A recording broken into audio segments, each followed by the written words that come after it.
Magandang hapon sa ating lahat at narito ang ulat sa lagi ng panahon ngayong hapon ng Lunes, March 9, 2026. Base nga sa ating latest satellite animation ay nandito pa rin nga yung binabantayan nating low pressure area sa labas ng ating Philippine Area of Responsibility. At huli nga yang namataan sa layong 1,415 kilometers silangan ng Eastern Visayas. Sa ngayon, nananatili pa rin nga na katamtaman ang tsansa nito na maging isang ganap na bagyo. Although sa ngayon, hindi natin nakikita na papasok ito sa loob ng ating Philippine Area of Responsibility at sa mga susunod na araw ay patuloy nga itong kikilos pa northeastward papalayo ng ating bansa. Yung babantayan nga lamang natin ay yung trough nitong low pressure area na kung saan nakakaapekto nga yan dito sa may bahagi ng Visayas at Mindanao, especially nga dito sa may silangang bahagi ng Mindanao na kung saan magdudulot ng mga katamtaman hanggang sa kung paminsan-minsan ay malalakas na mga pag-ulan. Samantalang northeast monsoon naman ang siyang umiiral dito sa buong Luzon at nagdudulot yan ng makulimlim na kalangitan at mahihinang mga pag-ulan, especially sa may silangang bahagi ng northern Luzon. Sa maging lagay nga ng panahon bukas, asahan nga natin na dito sa may katimugang bahagi ng Southern Luzon, kasama ang Sorsogon at Masbate, aabutin nga yan ang epekto ng trough ng low pressure area. Kaya naman, asahan yung matataas na tsansa ng mga pag-ulan, pagkidlat at pagkulog.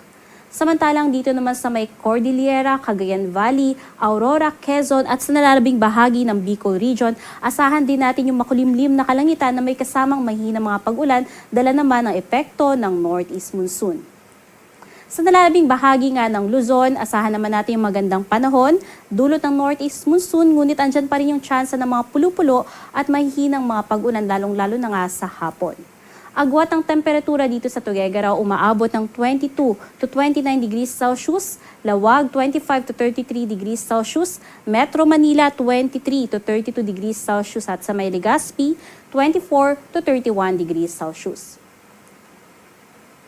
Sa magiging lagay naman ng panahon bukas sa may Palawan, Visayas at Mindanao, asahan pa rin natin yung patuloy na epekto ng trough nitong low pressure area. Kaya naman, makararanas ng mga kalat-kalat na mga pagulan, pagkidlat at pagkulog. At dahil nga sa patuloy na mga pagulan, may kababaan ng temperatura dito sa may Visayas na kung saan maaaring umabot 26 to 29 degrees Celsius dito sa may Cebu at Tacloban. At dito naman sa may bahagi ng Mindanao, particularly sa may Zamboanga, 24 to 32 degrees Celsius, Davao, 25 to 31 degrees Celsius. Sa magiging lagay naman ng ating karagatan ay wala naman tayong nakataas ng gale warning. Nilift na po natin ngayong hapon, ngunit asahan nga na dito sa may silangang bahagi ng Southern Luzon ay Visayas ay makaranas pa rin ng mga matataas na mga pag-alon. Kaya iba yung pag-iingat sa mga maglalayag dito ngayong araw.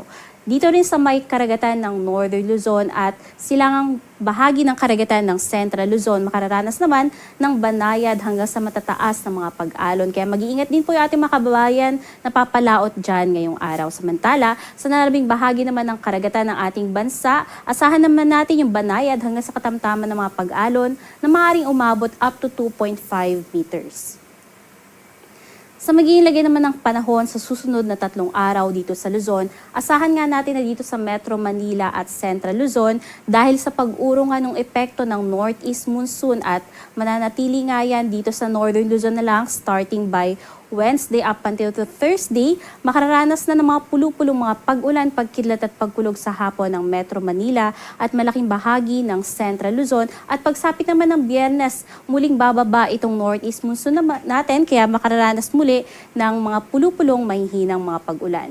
Sa may Baguio City naman, asahan natin at magiging patuloy din yung epekto ng northeast monsoon sa susunod na 3 araw na kung saan magiging maulap na may kasamang mahinang mga pag-ulan ang mararanasan dito sa may Baguio City at malaking bahagi ng Cordillera, pagsapit ng Miyerkules at mas magandang kalangitan o estado ng kalangitan pagsapit ng Huwebes up until Biyernes. Samantalang mananatili ngayong kaulapan pa rin sa may silangang bahagi ng Northern Luzon sa susunod na 3 araw, particularly na nga sa may Cagayan Valley at maging dito sa may silangang bahagi ng Central Luzon kasama ang Aurora at Quezon. Samantala, dito naman sa Legazpi City, although may mga kaulanan pabukas dito sa may katimungang bahagi, kasama nga ang Sorsogon at Masbate, by Wednesday, asahan na nga natin yung pagganda ng panahon sa buong Bicol Region at magtutuloy-tuloy nga yan hanggang Biyernes.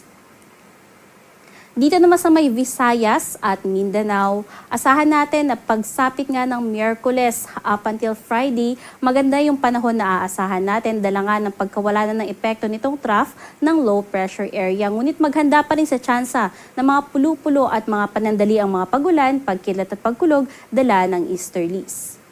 Base naman sa ating tropical cyclone threat potential, ito ang binabantayan natin na low pressure area. Sa ngayon ay hindi natin pa rin nakikita na papasok sa loob ng ating PAR at kikilos nga yan pa northeastward. So kahit na maging bagyo yan, ay mananatili lamang yan sa labas ng ating Philippine Area of Responsibility. And by next week, wala naman tayo nakikitang isang maaaring sumunod pa na low pressure area dito. Bagaman sa ngayon ay mataas pa rin nga yung uncertainty nitong forecast natin, ay patuloy tayong umantabay sa pag-asa hinggil nga sa mga posibilidad ng mga pagbabago na maaaring mangyari dito sa forecast natin. Dito sa Kalakhang, Maynila, ang araw ay lulubog ng alas 6:05 ng hapon at sisikat naman yan bukas ng alas 6:07 ng madaling araw. Manatiling may alam sa lagay ng panahon at bisitahin ang ating mga social media pages sa X, Facebook at YouTube at isearch lamang ang DOST Pag-asa. At para sa mga karagdagang impormasyon ay bisitahin ang ating website pagasa.dost.gov.ph at panahon.gov.ph. At iyan ang latest mula dito sa Pag-asa Weather Forecasting Center. Charmaine Varilla, nag-uulat.